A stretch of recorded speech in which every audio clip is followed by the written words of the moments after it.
সকলোকে নমস্কাৰ জনাই আজিৰ ভিডিঅ'টো আৰম্ভ কৰিছো আৰু আজি ৰাতিপুৱাই ওলাই আহিছো আৰু ব্ৰহ্মপুত্ৰ নদীৰ সুন্দৰ নান্দনিক দৃশ্য উপভোগ কৰি এতিয়া জালুকবাৰী আহি পালো আৰু জালুকবাৰী আহি এখন বাছত উঠি ললো আৰু জালুকবাৰীৰ পৰা এই সুন্দৰ দৃশ্যাৱলীসমূহ চাই এফালে চাওক ভূপেন হাজৰিকা দেৱৰ সমাধি আৰু জালুকবাৰীৰ এই দৃশ্য উপভোগ কৰি এতিয়া যাত্ৰা আৰম্ভ কৰিছো খানাপাৰালৈকে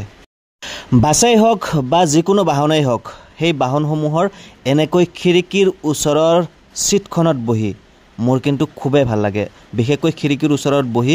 বাহিৰৰ যি দৃশ্যাৱলীসমূহ সেই দৃশ্যাৱলীসমূহ চাই মানে উপভোগ কৰি খুবেই ভাল লাগে আৰু এইফালে গুৱাহাটীৰ বিভিন্ন আট্টালিকাসমূহ আৰু এইফালে ৰেডিসন ব্লু হোটেল আৰু তাৰ লগতে এইফালে এখন হস্পিটালো আছে আকাংক্ষা হস্পিটাল আৰু এনেকৈ গৈ আছো খানাপাৰালৈকে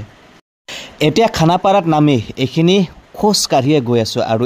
এতিয়া পালো মই গুৱাহাটীৰ সায়েন্স মিউজিয়াম আৰু এফালে চাওক সায়েন্স মিউজিয়াম আৰু এতিয়া সায়েন্স মিউজিয়ামৰ সন্মুখৰ গেটখনেৰে এনেকৈ খোজ কাঢ়ি গৈ আছো আৰু এতিয়া সায়েন্স মিউজিয়াম বন্ধ হৈ আছে মানে খোলা টাইম হোৱা নাই আপোনালোকে ভাবি চাওক মই কিমান ৰাতিপুৱাই ঘৰৰ পৰা ওলাই আহিছো আৰু এইখনে হল সায়েন্স মিউজিয়াম যদি সময় সুবিধা পায় কেতিয়াবা আপোনালোকে আহিব এবাৰ ফুৰিবলৈ আৰু এফালে ভিতৰৰ ফালে দেখুৱাই দিছো এখন যুদ্ধৰ জাহাজ সায়েন্স মিউজিয়ামত ৰাখি থোৱা আছে খুবেই ধুনীয়াকৈ আৰু এইফালে চাওক ৰাতিপুৱাই শৰীৰ চৰ্চা কৰা মানুহবিলাক ৰাতিপুৱাৰ সময়ত এই পথটোৰে আহিলে শৰীৰ চৰ্চা কৰা মানুহ বহুত দেখিবলৈ পোৱা যায় যদিও এতিয়া 8 বাজিল এজন দুজনকৈ দেখিবলৈ পাই আছো ইয়াতকৈ সোনকালে আহিলে আৰু বহুত পৰিমাণে শৰীৰ চৰ্চা কৰা মানুহ এই ৰাস্তাৰে দেখিবলৈ পোৱা যায় মোৰ সন্মুখে আৰু এজন শৰীৰ চৰ্চা কৰা মানুহ আৰু ৰাতিপুৱাই যদি চাই এওঁলোকে পাচলি ব্যৱসায়ীসকলে নিজৰ দোকান খুলি প্ৰস্তুত সেৱা আগবঢ়াবৰ কাৰণে আৰু মুঠতে এনেকৈ সকলো নিজৰ কামত ব্যস্ত হৈ গৈছে এফালে ডাব বেপাৰীয়ে ডাব বেছি আছে আৰু এইফালে চাওক আমাৰ খেতি আমাৰ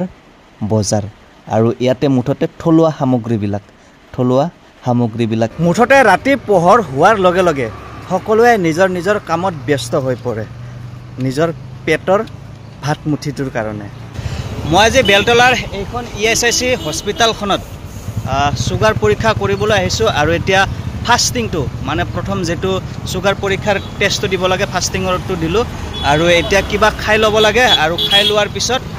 সেকেন্ডটো দিব লাগিব আৰু এতিয়া কিবা খাবলৈ গৈ আছো আৰু এতিয়া পদপথৰ এখন দোকানলৈ আহি এনেকৈ ৰুটি লৈ লৈছো আৰু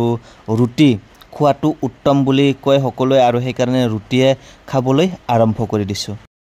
আৰু এতিয়া ৰুটি খোৱা হৈ গল আৰু ৰুটি খোৱাৰ 1.5 ঘণ্টা পিছত আৰু সুগাৰৰ যেটো দ্বিতীয় পৰীক্ষা থাকে সেই পৰীক্ষাটোৰ কাৰণে টেষ্ট দিব লাগিব আৰু এতিয়া 1.5 ঘণ্টা সময় অপেক্ষা কৰিব লাগিব আৰু 1.5 ঘণ্টা সময় যেহেতু বহুতেই বেছি সময় সেই কাৰণে এই গছজোপাৰ তলত জিৰণি লৈছো আৰু এইটো এটা খুবেই উপকাৰী গছ মানে মহানিমৰ গছ বলে বায়ু খুবেই বিশুদ্ধ কৰে এতিয়া আৰু আজি দিনটোৰ কাৰণে মুক্ত মানে প্ৰথম আৰু দ্বিতীয় দুটাই দিয়া হৈ গল ফাস্টিং আৰু পিপি আৰু এতিয়া ৰিপৰ্টটো অহাকালি দিব আৰু অহাকালি ৰিপৰ্টটো লৈ একেবাৰে ডক্টৰক দেখুৱাই যাম মানে সুগাৰ টেষ্টৰ ফাস্টিংৰ যিখিনি টেষ্ট লয় সেইখিনি হো হাতৰ পৰা লয় আৰু যেটো পিপি আছে মানে সেকেন্ড টাইমৰ টেষ্টখিনি বাও হাতৰ পৰা লয় আৰু আজি সেকেন্ড দিনা ৰিপৰ্ট ললো আৰু ৰিপৰ্টটো দেখুৱালো ৰিপৰ্টটো আজি ৰিপৰ্ট আৰু আগৰ ৰিপৰ্টটো প্ৰায় একে সমানে আছে এইখন হল মোৰ আজি ৰিপৰ্ট আৰু তাৰিখটো যদি চাই 12/6/2024 আৰু এফালে চাই যদি চাই গ্লুকোজৰ পৰিমাণ 105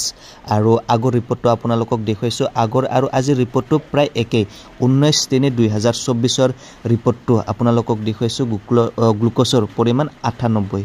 মেডিকেলতে এগৰাকী জনপ্ৰিয় কৌতুক অভিনেতা মানস শৰ্মা দাদাক লগ পালো আৰু তেওঁৰ কমেডিবিলাক চাই খুবেই ভাল লাগে আপোনালোকে নিশ্চয় চাইছে আৰু তেওঁক ইয়াতে লগ পাই খুবেই ভাল লাগিল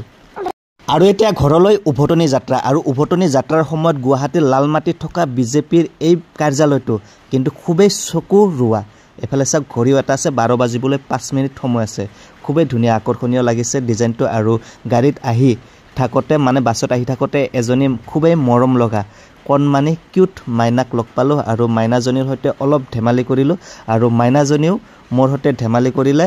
আৰু মুঠতে লুকা ভাকু খেলিলো তাইৰ সৈতে আৰু তাইও তেনেকৈ খুবেই সহযোগ কৰিলে খুবেই ভাল পালে